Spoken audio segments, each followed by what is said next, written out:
Welcome back to another episode of a gaming podcast, episode 30. We got a special one for you. We got packs. We got something from Marvel. Epic is Oh, we got so much going on here. Kubus, what's going on, man? Not much, I'm rocking the X-Men 97 shirt today because I just been loving the cartoon. I mean, just humming the theme in my head all day. But outside of that, yeah, a new Marvel game got revealed. Where did this come from? That's awesome. It's been like one new Marvel game after another. To be honest, we just got the big thing for 1943 Rise of Hydra. Oh my gosh. Looking like it's gonna break some new ground when it comes to facial animations and stuff. Yeah, I'm so hyped. Hyped. We could probably talk about that just a little bit. I know Squeeze it in there somewhere. Mm-hmm. Okay. Steve Saylor, how are you doing? I'm doing good. I'm surprisingly, I'm actually not as tired as I thought I was going to be coming back from PAX. But I came home pretty much Sunday afternoon and just chilled for the rest of the day, and went back straight to work Monday morning. So I'm doing all right. Yeah, you avoided everything, the pox, the vid, everything. Supposedly, I haven't. I've been testing, so awesome. it's still coming up negative, and I've been feeling great. So I'm feeling the FOMO for everybody that went to PAX, but I am so glad it's moving to May next year. Yes. Glad. I'm more than anything just to get away from flight delays and all the nonsense you have to deal with flying to a cold place. The windy Boston. Yes, exactly. And returning to a cold place as well. Yes, absolutely. I'll never forget 1 year from PAX when I was coming back. The plane couldn't land. It was too foggy and too cold. So they took us all the way to Hamilton Airport. And I was stuck there for 2 hours because they didn't have customs agents until finally they were like, okay, the weather's cleared up a little bit. We're going to try and land one more time. Dude, I don't want to ever have to deal with that again, and I'm so glad we don't. I'm so glad. And the good thing too is that I saw so many people that were doing the double GDC and PAX. That's another thing. And now this is going to be a nice separation of that. We're going to get a lot more people, I think, coming out in May for sure. Yeah, I'm glad. Yeah. Steve V, how about you? Holding down the fort here, I see. Yeah, I was just holding down the fort here at home, making sure that we didn't get invaded or anything like that. We appreciate it. We appreciate your service. Thank you. I hope you guys did. No, I just spent the entire weekend just playing Dragon's Dogma 2, and Nelly, what a game. You had a post on X that went kind of viral. Yeah. That got stolen a whole bunch, got circulated around. Oh yeah, it was a cool time. Really? I had to see it. I didn't hear about this. And a lot of smooth brains out there just don't really understand what a scripted event versus an emergent event is in the game. So it was really frustrating to kind of have to educate some gamers out there. But no, Dragon's Dogma 2, honestly, we're talking games that are breaking new ground. They're breaking new ground on some RPG stuff. And is that a scripted event? I just watched it. No, that just happened. So the way I've been explaining it to people, because a lot of people, for those that don't know, I posted this video. Basically, me and my Ponza party roll up onto this creek where there's just a troll there. Now the troll has a built-in animation that if you attack it enough towards a cliff, it will try to save itself by making itself a bridge essentially and kind of holding itself there. Yeah, that troll. I passed that creek, I think 6 times. That troll never spawned until that moment. That troll never, and then broke that bridge and then toppled over because it aggroed me in the distance before I even got to it. So I was able to cross the troll, go on the other side, hit its foot, and then it fell to its death. I saw another clip similar to this where a troll fell over and it was just sprawled back on the other side of a bridge, but it created enough distance for somebody to jump across the gap, latch on to the dead troll, and then climb over it to get to the other side. Wow. I'm gonna have to play this game because this sounds wild, man. Awesome. I'm looking at the clip right now, and you're absolutely that is just wild. And the fact you got 3.8 million views on that—that's hell yeah, dude. You went viral, man. Damn. Yeah. held Yeah, that. no, You for a I mean, couple days, you're a celebrity. You posted on Twitter too. You posted on Twitter too is bound to get stolen. So I'm so Right. sorry about that. Yeah. That's whatever. You, Like, you got your bag. but to be honest, it wasn't even about like the viralness or anything like that. I was just happy to kind of like share that moment because I think it is such a awesome moment for RPGs, especially when we're dealing with some that just kind of are stale or kind of just rinse and repeat. I think that Dragon's Dogma 2 has so many deep systems in it, and yeah, exactly. So it's really nice to see a game kind of push the whole genre forward, and I was just happy to kind of share that moment. Awesome. Well, good luck following that up, Riley. How are you doing? Yeah, I wish I had gone first, honestly. No, it's good. It's good. I feel like I've missed the last 2 episodes, so I'm glad to be here today and talk about some of the cool things that are coming up. I know Phil Spencer said some things, and you're finishing Marvel's Cody's showing story. some things, Yeah. story. I'm blowing up the chat about Monday Night Raw. I'm still, here for Oh it. my god, that So Monday Night good. Raw, man. So good. I feel like that was like I'm totally off topic, but I feel like that's like the turning point for WWE as a brand. Like this is the new era. So I'm really excited for Mania now. Yeah. Oh yeah, Yeah. absolutely. Like- Sorry. No, go ahead. Oh no! I mean, I just on the WWE thing. It's like it just seems as if because like starting into WWE last year for the first time, there was like some stories that kind of like were slow, and there wasn't really a lot of like utilizing this like the roster because it was always either like Cody or it was Rhea, Judgment Day. That's kind of really it, or Bloodline, and that's it, and no one else. But now it's like going into Raw, there was like so many storylines that were like being updated and like talked about with like pretty much a wrestling podcast. Like I know, right? That's right. It was That's like right. almost like half the roster, and there's still like other like parts of the roster that hasn't even been talked about. Like it just I can't wait for WrestleMania good. next week. It's gonna be so good. Yeah, it's gonna be awesome. Sorry, Marvel. The final boss. We gotta talk about The final him, okay? boss. Yeah. But PAX East just happened. Both Steve Saylor and myself were there. Steve, how was your experience? What will you consider at PAX East? It was really good. I had a great time. I was sort of, trying to network for Dungeons and Disabled. I actually got to record a special one shot at PAX East at the Voodoo Ranger Lounge. Captain Robert was gracious enough to give us a spot to record, and that was really great. And yeah, it was just a good time overall. I think even though, and I don't know if like, because I know we talked a little bit about like it just seemed that the show floor was kind of emptier this year. It was very not a lot of small like this time, yes. yeah, not a lot of like big companies were there. Like Nintendo was kind of the biggest. Devolver Digital, who's always had a staple or like had a big booth at PAX, wasn't there this year. It was filled with a lot more indies. I think probably the biggest ones, was Pokemon, Nintendo, Larian Studios, and Final Fantasy 14, and that was kind of really the biggest ones. But I think even with that, there was still a lot of people there, and it kept getting like each day kept getting like more packed and as you go onto the show floor. So I think that there's no danger of PAX East dying anytime soon. But hopefully next year, now that it's going to be in May, it's going to be a little bit more means a little more people and more companies can be able to divest and start that's actually kind of bring what I'm people hoping out. for as well. I really miss PAX East. I mean, that used to be for me was like a yearly tradition, and I'll never forget too. I was there at PAX East the year where they revealed Borderlands 3.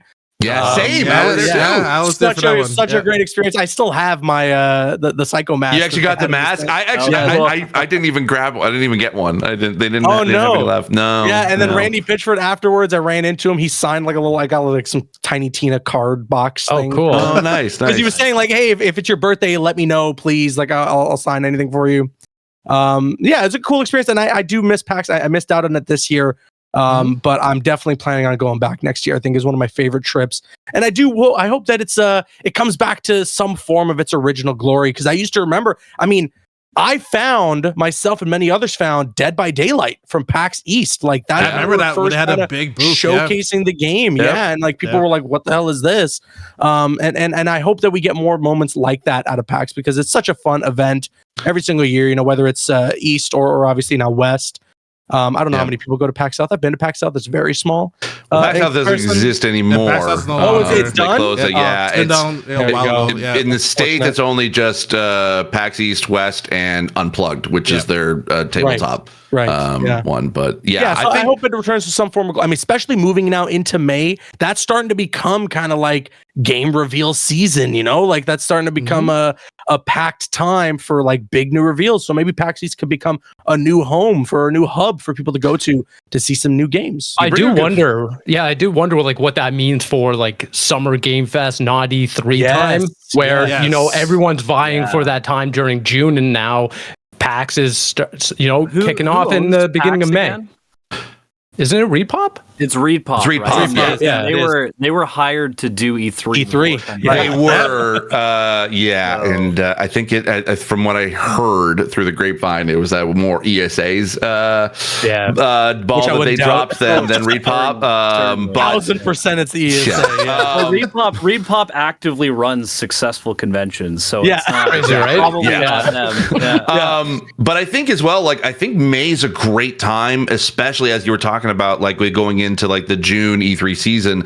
May would be an amazing time for indie games to basically get noticed and not have to get crowded with that June season. Like that would be great. And I don't know what that says is going to be for like play days at Summer Game Fest next year. Whether or not there's going to be any, demos or games that are going to be doing double duty, whether at PAX or at SGF. But I mean, I think May's a great time for them. Like, hey, they can put all the showcases for indies and stuff in May, gives them enough time to be able to to be able to make something and make something cool, and then let June, like the big three sort of duke it out as far as like attention in June. Right. It was very noticeable this time around. Like usually PAX East is like wall to wall filled with stuff. Like everything was closed in this time around. You could tell if Nintendo didn't confirm on Tuesday, like you would be like, what? Like where's the floor? Like because they took a lot of a lot of space this time around, and like anytime, like I've been going to PAX since like 2017,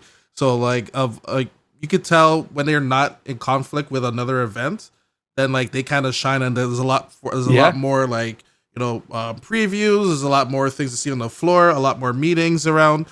This time you can tell it's very noticeable that like due to GDC, everyone went over there because it is warmer and it is a developer conference as well. They rather be there than come over here and everything. And then like if media can't get into GDC, they can as well. So they still get their same exposure as well. So it does. I'm glad to see it's going in. It's gonna be interesting with May because I know when it was in April always performed very well and people are a lot happier. It's warmer as well. It's warmer. So this May one will be kind of interesting as well to see for sure. So how was your experience, Marcel? It was like pretty much like you. It was all right. Like I went there for a panel. I saw pretty much everything in one day because like it was a lot, like a little bit smaller. Usually I kind of do like a scope around, but like that one day I was able to do everything and I'd be like, oh okay, well I'm gonna go to Voodoo Ranger Lounge now and everything. There you go. Yeah. Did you see any previews or anything though, Steve? Or I did, yes. I got to try out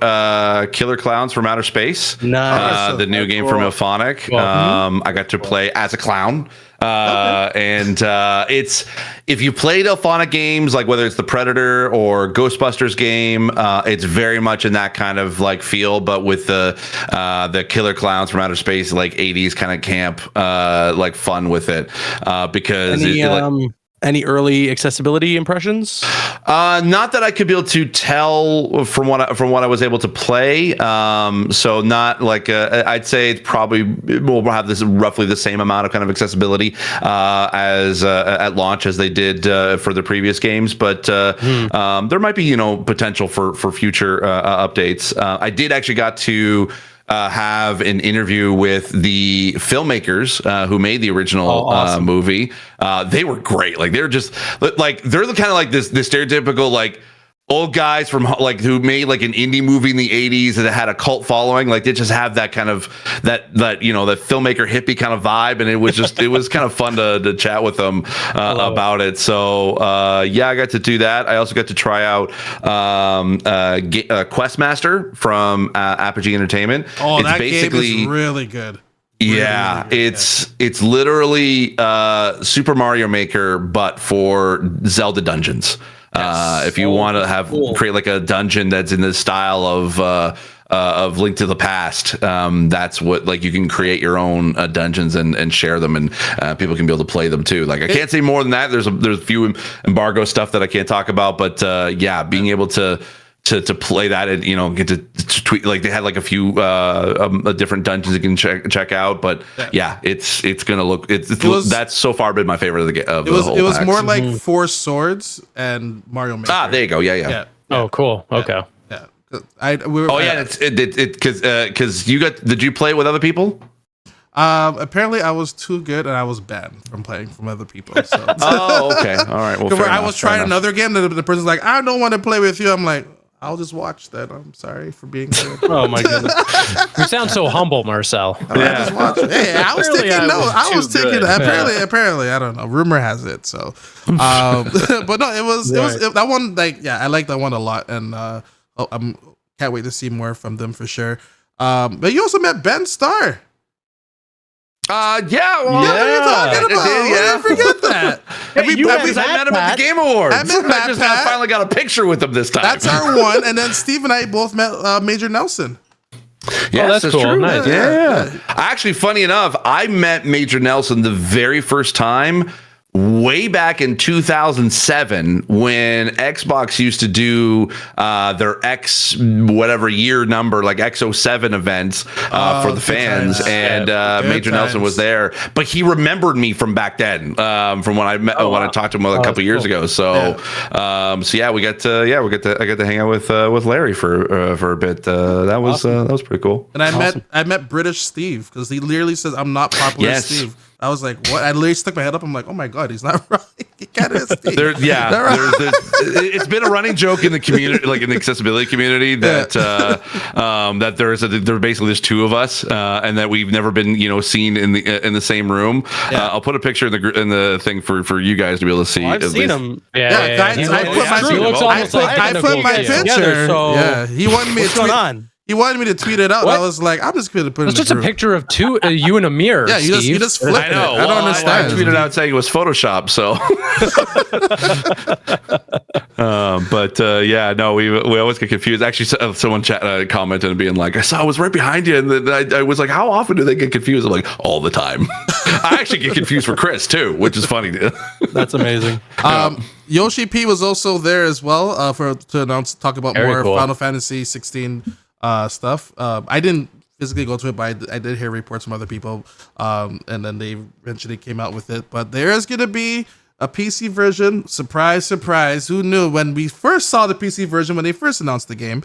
But he says he wants it to come out to other platforms with an S at the end there. So Ooh, interesting. Xbox, new Switch, maybe. Switch. You know, Switch 2? GeForce, maybe. I don't know. You know. So, and I don't know if you went to this meeting as well for this one, Steve, but there was also a Dune Awakening preview.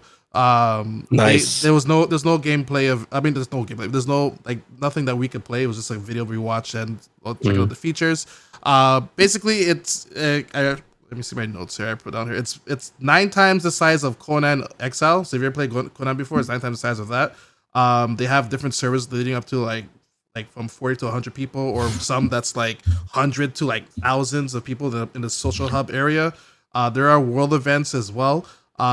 Is there any Javier Bardem saying "Lisan al Gaib" or no? Yes or no? I cannot. Yes or no? I cannot if confirm. That's not I in the cannot game, confirm. why are we even making Because it? they skipped a lot of information about the movie and everything. I was like, all right, well, they just strictly stick to the gameplay. Sandworms can gobble you up. In fact, if they gobble you up and your gear, that's all gone as well.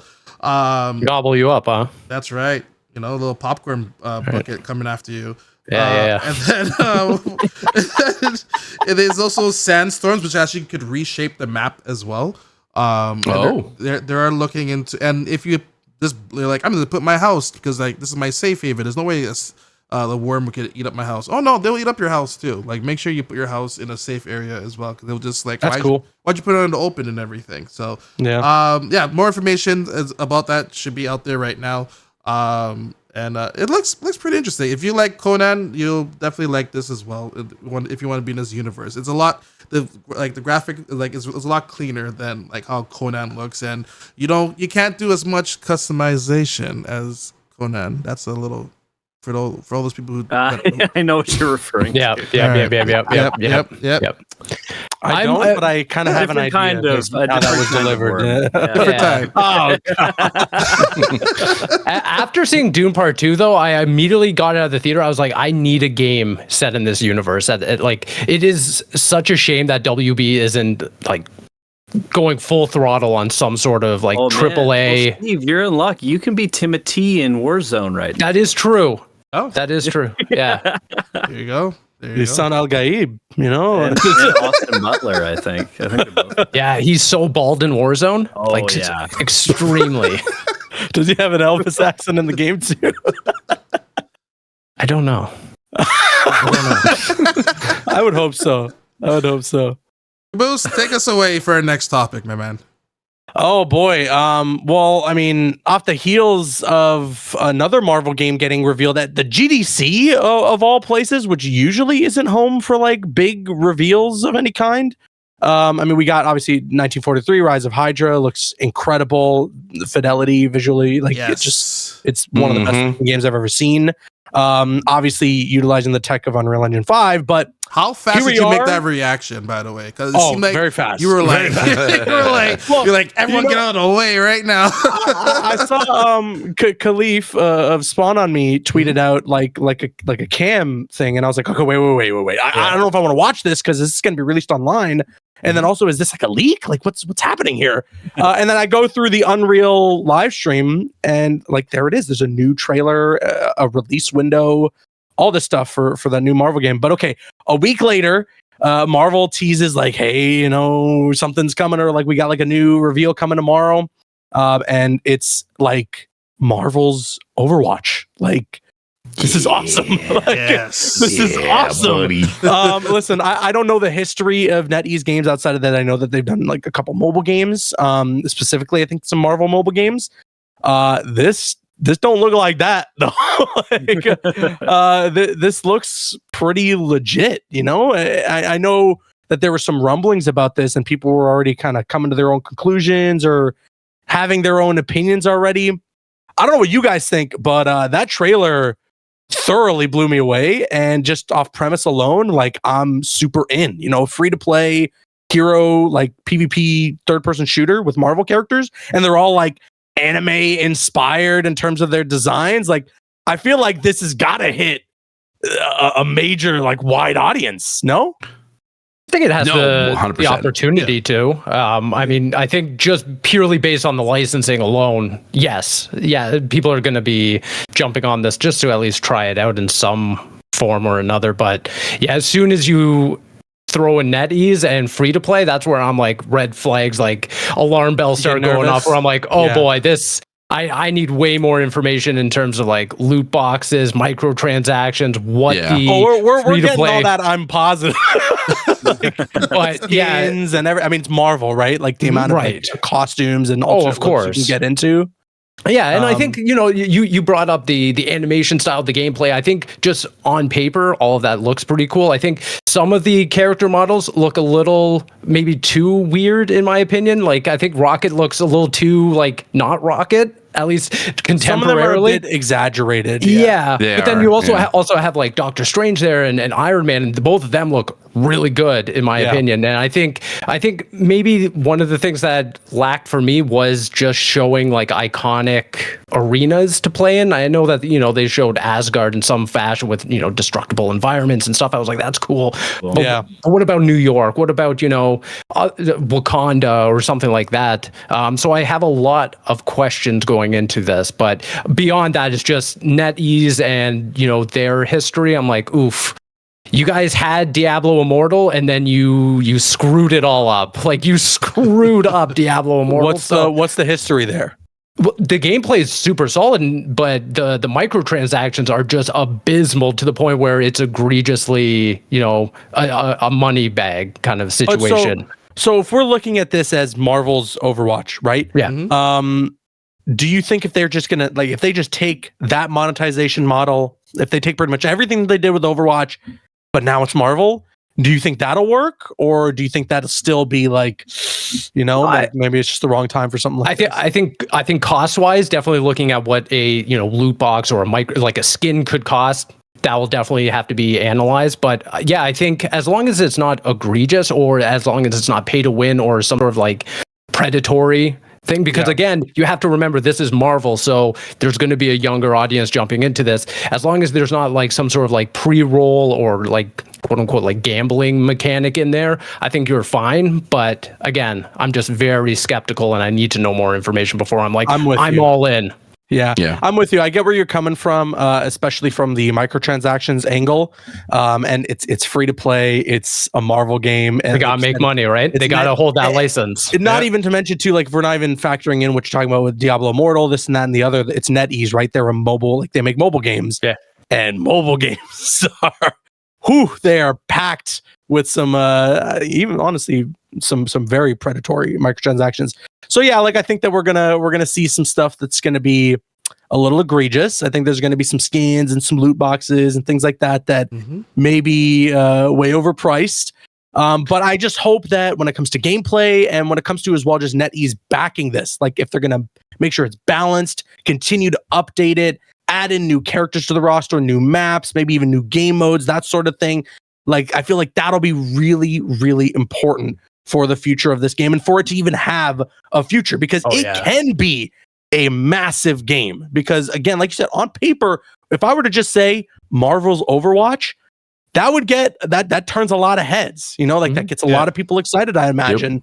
Yep. It's just execution now. I think especially you're 100% right. And I think especially in this, void that's been created with Overwatch 2. Yeah.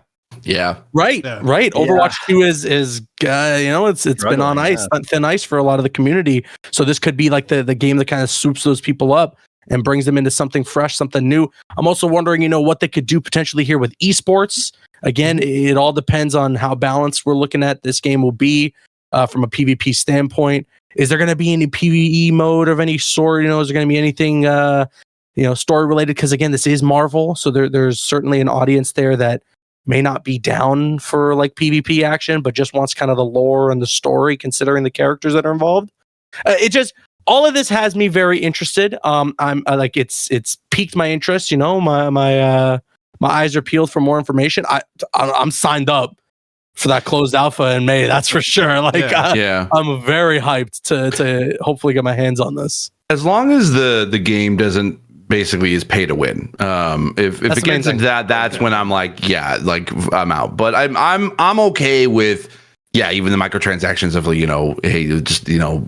buying skins or different sort of loot boxes, whatever. It's that's something that we've kind of gotten used to within the community, and you can buy it or you can not, or you can maybe hopefully earn it by doing increasing XP, whatever, or gaining currency every time you play, something like that could. I think that's the thing with mobile games is they're very good at being able to balance that. You don't have to pay in order to be able to get access to certain things, because you can earn them as you play. But there are if I want to be able to get that variant Loki skin from the TV show kind of deal, and I want to get it now, then I spend 10, 15, whatever bucks to get it, then I can have it now. So I don't have to, worry about the grind. Fortnite works the same way. So I could totally see it happening. And for me, as someone who I'm a very, very lax Overwatch player. I played it when it was, Overwatch 1 back in the day, but didn't really get a chance to jump into Overwatch 2. This was kind of the thing I was kind of hoping for, because I'm I don't really have any connection to these characters. Sure, if I played them, that'd be kind of cool. But if you if I could jump in as Iron Man or Spider-Man, hell to the yes, I'm in. They've got a pretty cool opening roster, it seems that's they've got Spider-Man, they've got Doctor Strange, and the potential is kind of endless for Hulk, pretty much all the mainstays seem to be there, and I think they each look very different in the their style and their mechanics, and I think that's gonna be really interesting. So as long as they can keep the game fresh like that, my thing with any live service game like that is I'm always curious to see the roadmap.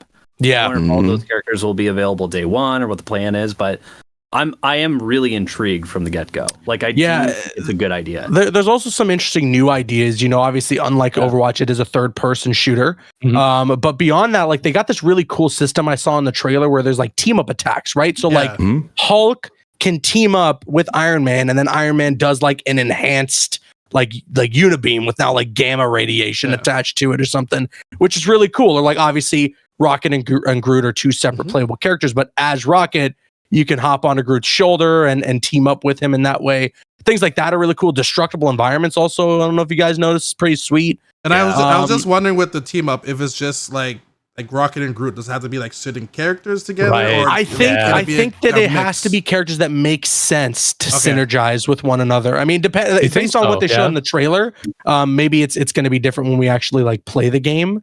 But from what they showed in the trailer when it came to like those team up attacks, it was usually two characters where it was like, like it would make sense for them to team up in some way or work together in some way. I wonder if that's just because they want to showcase it. Because I'm also thinking like if it's 6v6, like, and you're looking at like meta builds of team rosters and stuff like that, you would almost be like in an inherent disadvantage if you're not like, we need a Groot, we need a Rocket, we need an Iron Man and a Hulk and two others or whatever. If you don't have that, well then you're kind of screwed, right? You'd almost have to like tailor it so that everyone can kind of do those like team-based attacks with whoever. Like I'd be very interested to see like what Spider-Man does with magic.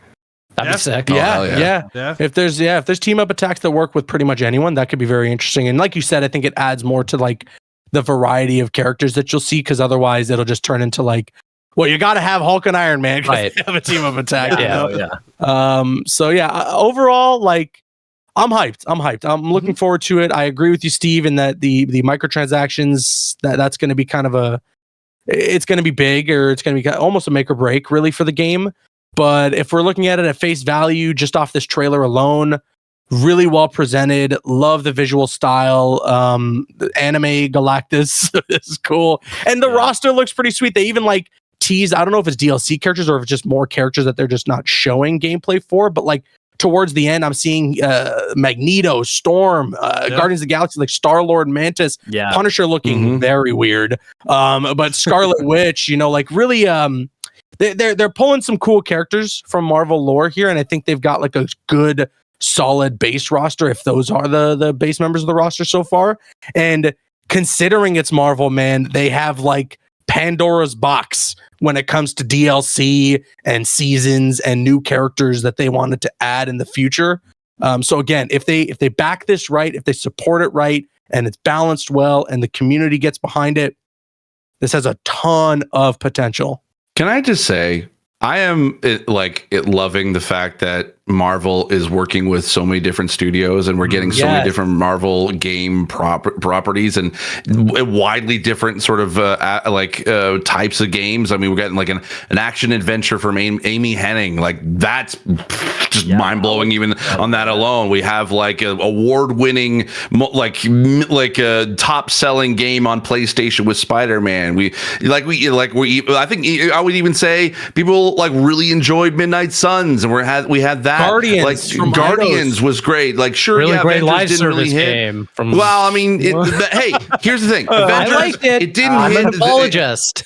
It didn't hit the way we wanted to, but I think we can all agree that the campaign was actually pretty good. But like, and also now we're getting Marvel Rivals. We're getting the Black Panther game. We're getting an Iron Man game.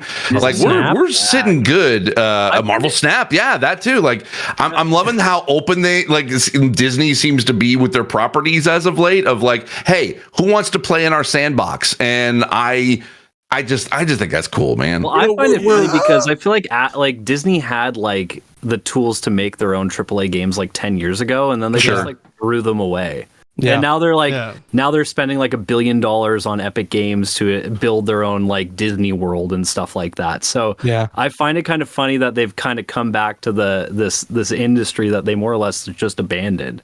But like they're really open to licensing all their stuff. We see Indiana Jones as well. Star Wars, right? Star Wars. I was just about to say Star Wars. I feel like is starting to finally get that treatment. For a long time, it was Star Wars and EA, right? Like they had to be tied together But now we're finally starting to see like Ubisoft is making this really interesting, almost open galaxy Star Wars game, right? So more things like that. I feel like it's what we need, and I'm so glad that you mentioned that, Steve. That like Marvel has been very open to partnering with just the right people to make games that they're passionate about. You know, like Midnight Suns, such an underrated game, man. Just such a sleeper hit. I just wish that more people played it. I wish more people got invested in it because, man, that game deserves your time. Same with Guardians of the Galaxy. That game really caught me by surprise, especially in its narrative. So good. I was one of those people who was like, you can't play as all the Guardians. That's stupid. But the gameplay really works. Like they make it make sense. And so like, there's a lot of really, really cool, unique, very different from one another Marvel games because of the fact that Marvel's willing to work with several different people who might have different visions. You know, it's not just Insomniac. They make, the Spider-Man franchise is some of my favorite games ever. But Marvel isn't just betting all on them and nobody else, you know, like they're willing to go to somebody, a developer that says, I got this really cool idea. Can we use your IP for it? You know? We're going to get a little bit of a universal tie-in with Yuri playing. Sounds like he's playing Spider-Man in Marvel Rivals. It sounds like him. I mean, he voiced him in Midnight Suns as well. So you know, Yuri's starting to become like the definitive voice of Spider-Man for a lot of people. Sorry, Marcel, go ahead. No, it's okay. I'd like to add as well because you know I will give Marvel their kudos, but you know what? Come a little bit closer here, okay, everyone? Okay. All right. Yeah, sure. Marvel, okay. What's up? Marvel, it's time. It's time for you to shake hands one more time. And Caboose, you should know what that means. But Capcom. Oh, Capcom. Come on. I think it is time. Versus Capcom, baby. Come on. Shaking hands, It's time. Ryu and Wolverine, right? Is that Coming is that together. Ultimate Universe. One more Ryu time. and Cyclops. Excuse me. Yeah. Ryu and Cyclops. Yeah. Excuse me. Yeah. Wolverine don't shake hands. X-Men. Cyclops. Give me a sec. X-Men 97 streaming now on Disney Plus. It needs to happen again. Come on now. No, I agree. Obviously, you know what sucks? even a Children of Adams game remake. Marvel's something? Capcom Infinite is in its gameplay is really good. And Marvel's Capcom Infinite's gameplay is super fun, but the roster is bad. Sucks. Like, so bad. Like the graphic choice. And the visual style just it wasn't there. So yeah, I agree with you. Time to bring back Marvel's Capcom. And I think or we get a game based on X-Men 97. Just an X-Men game would be great. Children of Adams. Yeah, true. Children of Yeah, an X-Men Adams. game would be awesome. Listen, but I'm like, if you get X-Men 97 from the team that made the new Ninja Turtles game, Hell yeah. Yeah, that'd be great. Hell yes. Yes. Yeah, I mean, I'm hyped for Wolverine. Don't get me wrong. Insomniac, like whatever they've cooked with Spider-Man games gets me so hyped for Wolverine. But especially after watching X-Men 97 streaming now on Disney Plus, Cyclops that's my favorite X-Men. Cyclops is my boy. Oh but my also, God, yes. What I really loved about the show is Wolverine's great and he does cool stuff. But the X-Men as a team, as a unit, do some just some really sweet. In that first episode alone, man. Oh my God. We can all agree that like Wolverine was the highlight Give him the forecast. in the 90s. Wolverine was everywhere in the 90s. I get it, but this time around it's Ballot. Like he's like, okay, Wolverine, we know you're there, but like give us some spotlights and everything. It's time to get some more of the X-Men for sure. And I'm really glad that that we're seeing that in something like X-Men 97, and I hope that starts to like translate in to the video games as well. But I'm like you said, Shredder's Revenge, but X-Men 97, give me that. Hell yes. Yes. But yeah, Marvel Rivals, I mean, looking great. Looks Closed alpha in May. I imagine everyone here is going to be signed up for that. We're going to try and get ready and hopefully get our hands on it in May to have some first impressions. And it is just the superhero gaming renaissance continues, you know, between this and 1943. It just keeps going. It just keeps going. Gives you more content anyway. It gives you work. Job security. You know? Your job is good. Your job is good. Every time there's a new superhero game, I'm like, oh, thank God. Thank God. Yeah. Your channel ain't dying this week. Yeah. I mean, aren't you content's coming out soon for Suicide Squad, right? Yeah. Well, I mean, at this point, might as well give actually, them some Joker, love, you know. Joker's out. I haven't got my hands on it yet, so I wouldn't know. Actually, no, Joker's not out until the 28th. 28th. Okay, That's right. Oh, right. Yeah, but so Joker will be out really soon, and I mean, we'll see, man. To be honest, when you look at what Marvel Games has been doing lately, Iron Man, a Black Panther game, 1943, Marvel Rivals now, obviously Insomniac with the Spider-Man franchise, now Wolverine that they're getting into as well. It's like, and you have to add in Snap as well. Fight back, right? DC. I mean, of course, I got to add in Marvel Snap. Like, that's one of my favorite games ever. Was at PAX East, giving all free stuff, man. You know, got that card back thanks to somebody hooked me up. But yeah, like, I mean, DC, like, fight back. like, listen, I think Wonder Woman is going to be way bigger than a lot of people are expecting. I know there's been like weird talk that it might be live service.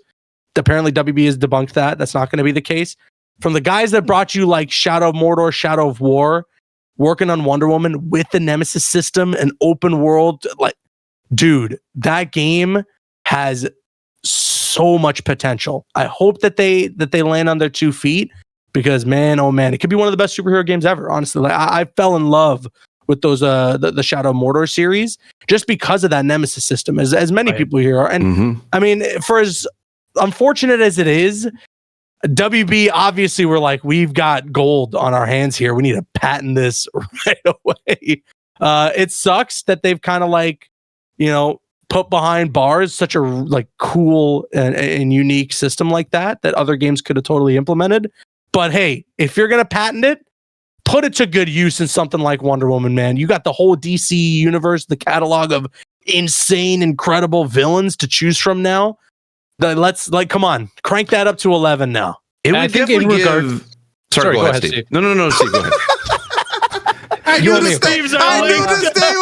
I was just going to quickly say, Caboose, you're totally right about the Nemesis system. And I think not only do they have to come out showing like, hey, this is how and why we patented it, they have to show that after close to 10 years at this point, we can innovate off this. Like if they come out and they're like, hey, it's just the Nemesis system, I'm going to be like, bullshit, you held on to this for so long, not letting anyone else into the system, only for you to just copy and paste it into a Wonder Woman game. Come on. But also, if it's going to be patented, let other WB games use it. Like Gotham Knights could have really. Gotham Knights almost has the Nemesis system. Absolutely. In there too. And at that time, that could have been a game that really would have benefited from having something like that. I think I may have just figured out how because I was like, because everyone, you're talking about the Nemesis system, and in Shadow Mordor that makes sense. Okay, you know what, you get killed by say like an orc, and you know that orc gets promoted and he gets more powerful. But I'm like, how can you implement that in a video game or like a superhero game? Because you beat like a grunt or like a goon, but it's like.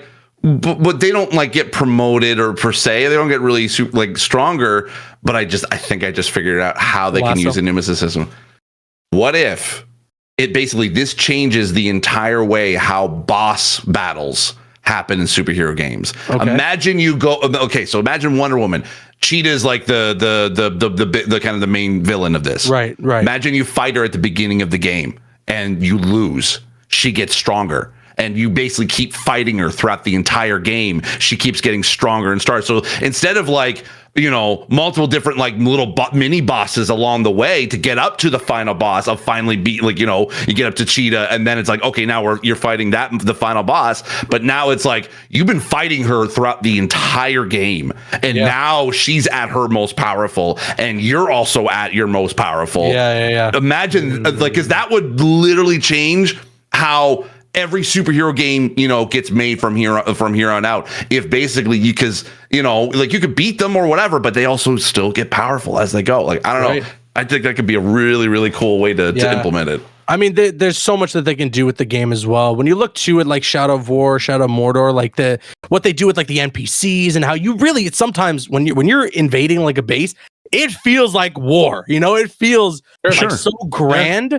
And using Wonder Woman in something like that too, like imagine a bunch of soldiers with you, the Amazons with you as well, just like like charging at a fort while you try to take it over. And you know, maybe like you said, Cheetah's the one who owns it this time around, or whoever it might be from the DC universe that they wanted to just pluck and make a villain in the Wonder Woman game. And then, you know, I mean, in the Shadow of War games, you kind of have that whole thing where you like you can make them tell the truth or whatever.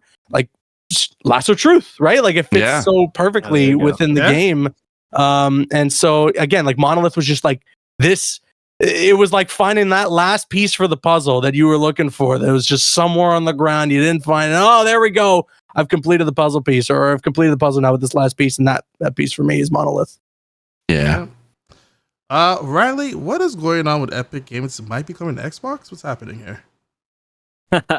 So Phil Spencer had an interview, and he more or less alluded to the success or basically the desire for Xbox hardware to open up to other storefronts, which I think is brilliant and also called a long time ago. And by a long time, I think ago, you're writing a script here because insider information do you have here? No, I mean it just seems obvious because like their trade-off right now is more or less they want to bring their software to other platforms. Like we know of the 4 games that they're doing that with initially. I'm assuming that's a phase 1, and there will be more. Because there's no reason to just do 4. So I think that this is a transition that they're building up towards. Right now, it's tough because I think that what Phil Spencer is alluding to, I think, is a next gen step. I don't think it's happening with Series X. Like, I think these are plans that they're starting to slow roll out. But it's unsurprising that like the thought of having something like Steam or something like the Epic Games Store operate off of Xbox alongside like an Xbox storefront is not unlike what we're seeing with other devices like Apple TV, for example. If you own that hardware, like all of those apps roll through the Apple TV system. You can buy from different platforms. You can watch from different platforms. You can stream from different platforms.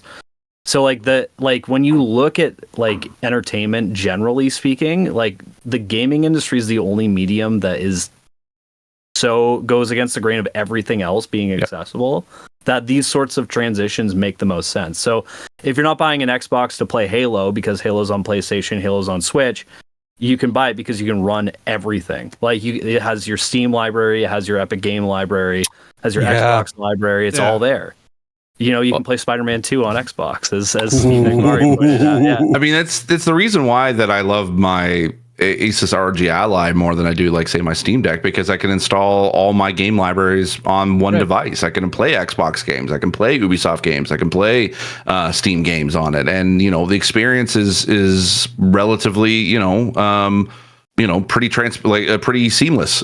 Basically, like as long as you have the launchers installed, you're pretty much good to go. Sure, it would be great to be able to have like a mobile Windows, like a mobile version of Windows, to be able to kind of make it a little bit easier to work with, like instead of just having to try to figure out how to use Windows in a smaller device. But I think opening up to multiple different platforms. I mean, heck, like PC's been doing it for years. Why not consoles?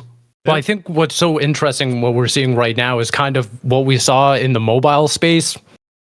It's like 15 years ago, where, I mean, stick with me here, but you have, someone or a platform with wall garden, total, walls up and everything, which is PlayStation and kind of Nintendo as well. And then you have Microsoft, which in this, scenario is Google with Android. And at a certain point, Android was like, or Google was like, listen, this is just a platform. We have the Pixel, we have the Pixel smartwatch and everything, but Samsung exists. They have their own hardware. OnePlus, Huawei, everything. They just run our service, and our proposition to the user to not go to Apple every single time is to provide good hardware. And I think that's exactly what we're seeing here with Xbox, in that, they're not winning from the software perspective. So they're trying to coerce all the users and players to come over to Xbox. In a nice way, in a nice buddy way, to be like, hey, not only do we have like phenomenal hardware that's easy to use, but we've also got the services, whether it be Xbox Game Pass, but then also the dream of launching Epic Game Store, Steam, and stuff like that. That does become a huge value proposition for anyone that's like, well, do I go PlayStation 6 where I can play Spider-Man day one, or do I go Xbox where I have my entire Steam library, I have Xbox Game Pass, my Epic Game Store, and then I can play Spider-Man a year later? Yep. And I was gonna just add here, like, because a good friend of ours is Paris. He was talking about, imagine having Xbox on a handheld, do you see as the next console as like, you know, your say like the equivalent to Xbox Series S, like as a home console, and then the S is actually a handheld with the Xbox native? Yeah. Yes, Absolutely. It seems like a natural extension of that brand being everywhere. Like I think they'll have variations of the hardware, and I think that's kind of the easiest way. And we're seeing success with Steam Deck and the Rogue Ally and stuff like that. Like those are successful. Nintendo Switch obviously being the most successful one, but we're seeing that kind of play out now, and we're seeing that there's demand for it. So it makes sense to me that they would enter that market as well. And I'm sure Sony's not far behind. Like all of these platforms are going to be everywhere eventually. Xbox is just kind of forcing the market that way now in the short term. Yeah, and I think Phil is right in a sense. Like he's you know, he loves handhelds. He even kind of said as such in an interview where he was playing with his Legion Go on the way to GDC. He definitely wasn't alluding to anything. No. But I like that he was sort of thinking about it in like, do we attack it via hardware or software or both? Do we create our own hardware? Because he said like a lot of the Windows based devices are, you know, that's something he can maybe have a little bit of control over because hey, it's Microsoft. So and the same issues that people who play handhelds or play with handhelds like I do, that is the biggest issue that I have with the Ally. I mean, other than battery life, but it's the fact that it's very hard to be able to kind of run Windows on a mobile platform. But having a mobile version of Windows would be amazing in that sense. So I could see him like, you know, looking at, okay, what do we have like our own dedicated handheld device that like taps into your Xbox library, that it's, you know, cut, like it's basically siloed to like it's an Xbox just on the go like that. Like he's seeing that, but also potentially, you know, making, okay, what if we made better Xbox software for handhelds so you can be able to install it on the Ally, the MSI Claw, or the Legion Go, or whichever, so that, you know, expands out beyond just, you know, their own device. I personally I think that they're probably thinking they're going to do both. I would hope so, because Steve, like you, we've waxed poetic about the ROG Ally in the past and everything. And I'm a tech savvy guy. I think, you know, above average of regular consumers, but you know, not to a super degree. But that being said, this is small enough, right? I think this would be Series S. Yeah, that's almost a handheld, right Marcel. Yeah. But I think the ROG Ally still has so many hurdles for me to just jump in and play an Xbox game. Right. And I think that's the big thing, is like I can jump in and be like, okay, well, sure, I can play Starfield. There's cross save there, but that's not across every game. My library doesn't carry over. There's still so many things where I'm like, I want to play this specific game at the specific time. Yeah. Well, I'm just not able to. And I think having that dedicated Xbox hardware, if it has, you know, a dedicated storage system in there, you can bring over your entire library. That's the goal. And I don't know the inner workings of some of these systems, but if they can get it with some of these like more next gen, quote unquote, perks, like, you know, quick resume and stuff like that. That, in my opinion, is the goal, right? Yeah, that's what we should be heading towards. Having that dedicated ecosystem, bringing it over to a handheld experience, and it being seamless. It not having like all this extra Windows 11 stuff. No, just make it a Xbox system, like a hardware. That's like a handheld. That's it. I agree with you, because that's right now the Xbox that's where I have my biggest library, and it's like, and I think probably maybe Steam might be the second largest one for me, but I think having that sort of dedicated system, like if Xbox does create one, I will buy it day one, 1000%. It's going to happen, and I will probably, you know, maybe not necessarily play games on my TV anymore, because that's just going to be my preferred way to play. I think you're right. Like, the Ally is great. It's got you know, but it does have its issues, and there are definitely games that are in my Xbox library that I can play on the Ally, but there are a lot of games that can. So I think having a dedicated handle, if there's like a, you know, as you said, Riley, like an Xbox Series S mobile, whatever, like, you know, lighter, they're gonna call it lighter. I think it's or S Lite, I don't know, something. I think that I would absolutely love that. I think that, you know, the market market's in need of it. And I heard, there might be a rumor that, PlayStation has been sort of thinking about a potential mobile, device again, whether it's the Vita 2 or something else. But I don't know when you have the Portal, but it's more specifically just a streaming device at this point. But having something that's dedicated, being able to play games on the go, I think as the market is kind of shifting towards that side of gaming and expanding the gaming market to being able to play on the go, I think that it just only makes sense for the console makers to jump on board. Yeah, this is the long game that I feel like Xbox has been playing. And this, I mean, if what he's kind of hinting at is something that we could see come to fruition, which I agree with you, Riley, I don't think that's going to be happening during this console generation. Yeah, like you don't just get Steam running on. No. That's but like a big process. If we could get there, that will be massive. Not like could be massive, that will be massive. And yeah, like you said, having kind of your whole Steam catalog or Epic Games catalog available right for you there on Xbox, having the ability to play Spider-Man on Xbox. I don't know if we'll ever get there. But man, oh man, that'd be insane. I mean, at least Spider-Man 2 will be available by then. So that's true. Yeah. By the end of the year. Yeah. But that it would definitely it would bring Xbox right back into the conversation of this is a console that you should own. It's very consumer friendly.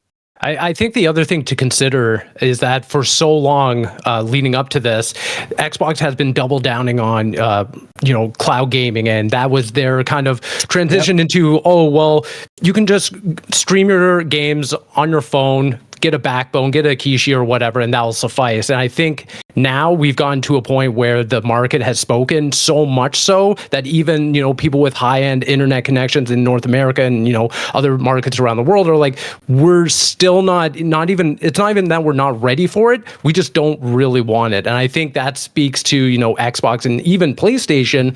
That's incentivizing them to say, okay, we're going to do a dedicated piece of hardware where you can actually install your games. Maybe there's some cloud functionality in the back end or anything, but I think above all else is just having that library on your device versus, hey, you're just running it because the goal is to have your games on the go wherever you are, airport, subway system, no matter what. So you can't always depend on having, the best internet connection. Otherwise, you're impeding your experience, and that sucks. That really does. I mean, the fact that I can't run my Portal when I'm, more than 5 feet away from my apartment, that to me isn't a small inhibitor to be even picking it up.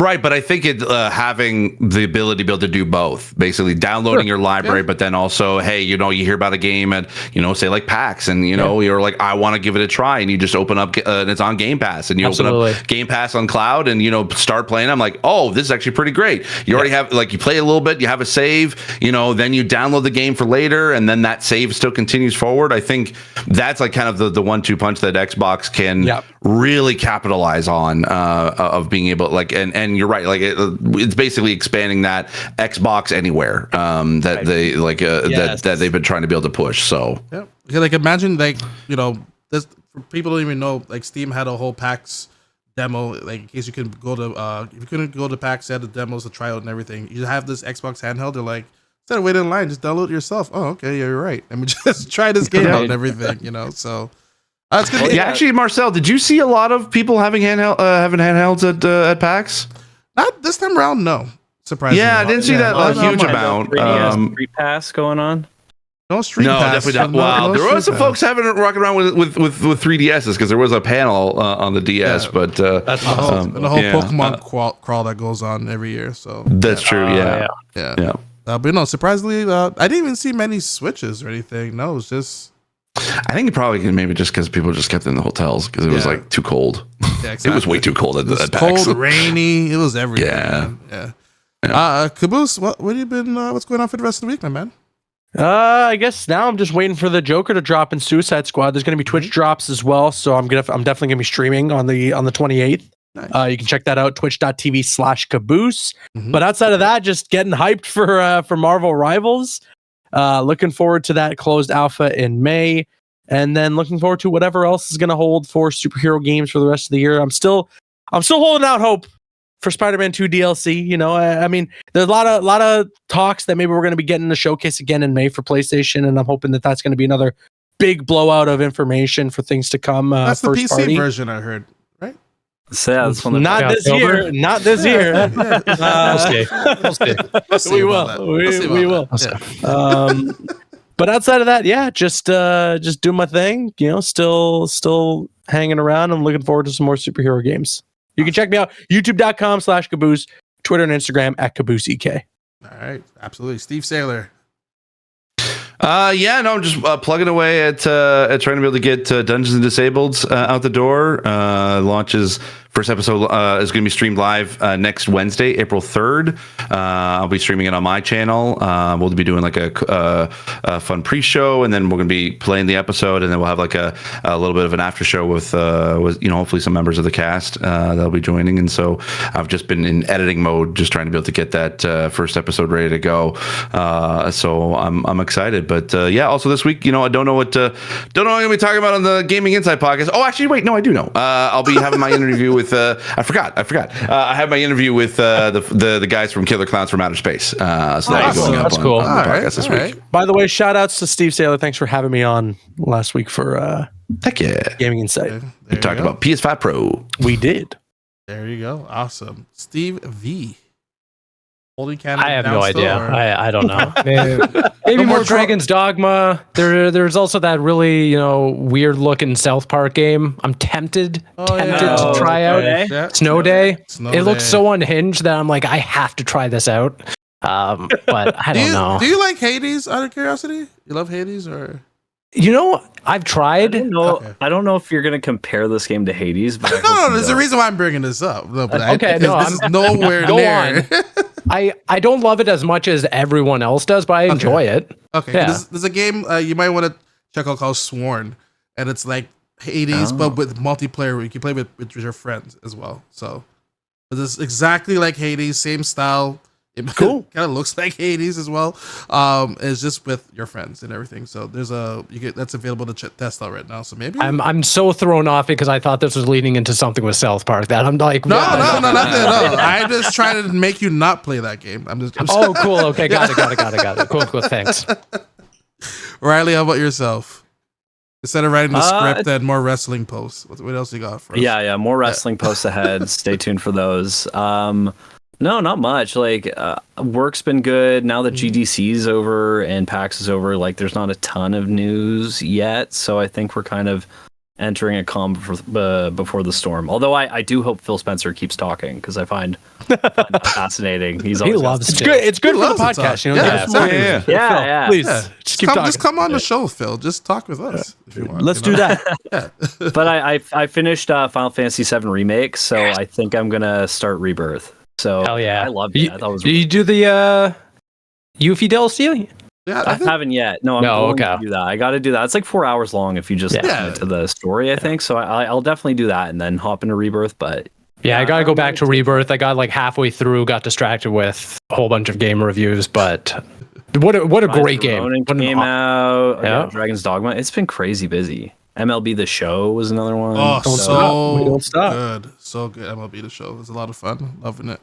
That's what I've been playing with on the side here, and then I just have a billion games that take 200 hours to beat. So dealing with that, So Wait. I'm sorry to cut you off, Marcel. I apologize. I actually Steve, did you start? Oh, okay. Did you start playing Balatro? I did. Oh about yeah. A lot of And- people in my Marvel I was- Snap I was- community are actually You talking know what? about I this. did see that at the it's- the Voodoo Ranger Lounge. That was the one handheld I did see. Sorry, go ahead. I started playing it on the plane ride to PAX, and I continued playing it on the plane ride back, and I've been playing it. It's a good game. Ladies and gentlemen, we got him. Got him. We got him. We I got will one. say the one thing I'm not a fan of, the text size is way too small, sure. and with I can how see that. pixelated it is, it's kind of hard to be able to see sometimes. And I do. I have to figure out how to be able to best use some of the jokers, because I pick a joker or I buy it from the store and I think I'm going to be. It works one way, but it doesn't, and I had to also like break my mindset of like how poker actually works, because I was like, okay, I got 2 pair, but if I put it like an ace high, that's going to be good, right? But no, the ace means absolutely nothing, so I have to like either discard it or save it, for future to be able to get those 10 points. But I don't know. I'm slowly getting into it. I was able to get up to.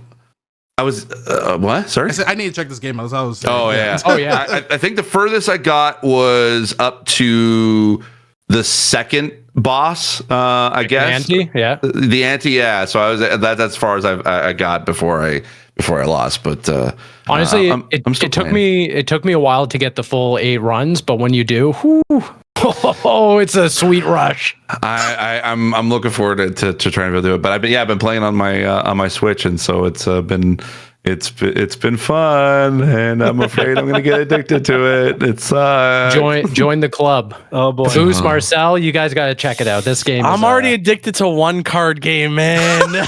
Addicted to another. Come on. Just one more. It was just room for one more. Just another hand. All right. Yeah, I'm gonna check this one out. I might pick it up on the Switch though. Good call. Yeah, it's like, is it still like $20 or something like that? I think on Switch. Yeah, it's $20. The second they start dropping cheaper merch on the for that Steam, game, but it's I'd rather over. have. I feel like it's a game that's good on the go, right? So Steam. Yeah, I could probably on Steam. Yeah, Didn't it encounter like some age rating issues? Yeah, because regulators thought it was like a gambling game. Yep. And they're like, oh wow, it's not. You guys are dumb. So they've been slowly trying to explain it and get it relisted. Yeah. Idiots. Anyway, we'll see you guys on the next episode. Take care, everyone.